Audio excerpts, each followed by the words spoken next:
So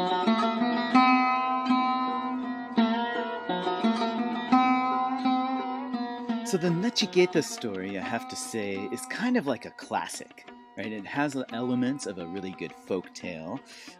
It's got a young boy on a quest who leaves home, encounters a scary villainous figure, the god of death, right? And now he gets three wishes.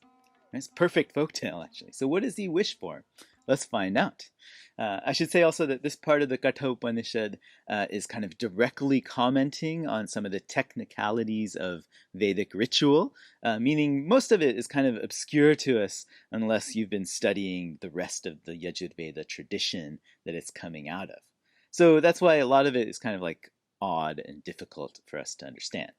Anyway, what are those wishes? Here's Nachiketas' wish number one, and it's a pretty good one, I would say. He wishes that his father might be able to see him again alive. It's a nice one, right? So here's how he puts it: that with his temper cooled, his anger subdued, Gautama, O death, be to me well disposed. That he greet me with joy when by you I'm dismissed. That's the first of my three wishes. Gautama here is what he's calling his dad, who was called Ushan earlier in the text. Death agrees, and now he's also going to call Nachiketas by another name, Odalaka Aruni, right? The complexities of Vedic literature. Anyway, here's what Death says. He'll be affable in the future just as before, Odalaka Aruni, I have dismissed you. He'll have restful nights, his anger subdued, seeing you released from the jaws of death. Now Nachiketas' second wish is a more technical one. He asks for a special ritual technology, a fire altar that can take you directly to heaven. Right? Also not a bad wish, if I say so myself. You, O death, are studying that fire altar that leads to heaven. Explain that to me, a man who has faith. People who are in heaven enjoy that immortal state. It's this I choose with my second wish. So Death says okay. He teaches him how to make that special fire altar that gets named after Nachiketas, actually. And he also gives him another bonus prize. He gives him a disc of solid gold. Here's how it's described. He described to him that fire altar, the beginning of the world, what types of bricks, how many, and how they are to be laid. And as he repeated them exactly as described, delighted at him, then Death said to him again, well pleased, the large-hearted one said to him, here I grant you another wish today. This fire altar will bear your very name. Take also this glittering disc of gold. So far, so good, right? But now it's time for Nachiketas' third wish. And he comes up with a big one, a doozy, right? Hey, Death, tell me what happens after death. Death now is going to balk at this one. He says, ask me for anything else, right? And he starts making all kinds of counter offers to kind of get the boy to change his mind about this big question. It's kind of hilarious, I'm not going to lie. Let's see how it goes. Nachiketas says, there is a doubt about a man who is dead. He exists, say some. Others, he exists not. I want to know this, so please teach me. This is the third of my three wishes. Death now says, as to this even the gods of old had doubts, for it's hard to understand, it's a subtle doctrine. Make another wish, Nachiketas. Don't press me, release me from this.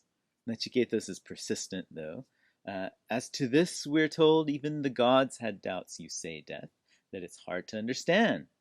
But another like you, I can't find to explain it. And there's no other wish that's equal to this. Now Death tries to tempt him with some other gifts that he could take instead of this one. Right? Choose sons and grandsons who would live 100 years. Plenty of livestock and elephants, horses and gold. Choose as your domain a wide expanse of earth. And you yourself live as many autumns as you wish. If you would think this is an equal wish, You may choose wealth together with long life. Take both. Right? Achieve prominence, Nachiketas, in this wide world, and I'll make you enjoy your desires at will. You may ask freely for all those desires that are hard to obtain in this mortal world. Hey, look at those lovely girls with chariots and lutes. Girls of this sort are unobtainable by men. I'll give them to you. You'll have them wait on you. But about death, don't ask me, Nachiketas. Oh, crazy, right? Death offers him all kinds of temptations, even a whole bunch of beautiful girls with fast cars and pop music, right?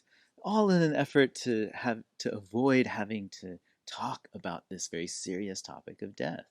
But of course it doesn't work. Nachiketas is undeterred and insists that wealth doesn't matter to him. All that he wants is knowledge. Now let's see what he says. It's a good lesson. Since the passing days of a mortal, O death, sap here the energy of all the senses, and even a full life is but a trifle. So keep your horses, your songs and dances. With wealth you cannot make a man content. Will he get to keep that wealth when we have seen you? Right? And we get to live only as long as you will allow. So this alone is the wish I'd like to choose. Again, here, there's a great lesson from the ancient past that people in this world could also stand to learn. As crazy as we're all becoming in this kind of chase after money, houses, women, fast cars, and all that stuff, right? Nachiketas gives us a verse that's still moving more than 2,500 years after it was composed. What mortal man with insight who has met those that do not die or grow old, himself growing old in this wretched and lowly place, looking at its beauties, its pleasures and joys, would delight in a long life. Think about that verse for a minute. The point on which they have great doubts, what happens at that great transit, tell me that, death.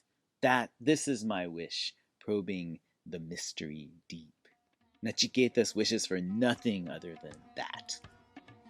So the boy refuses to budge, right? And so Yama has no choice but to reveal to him the secrets of what happens after you die, right?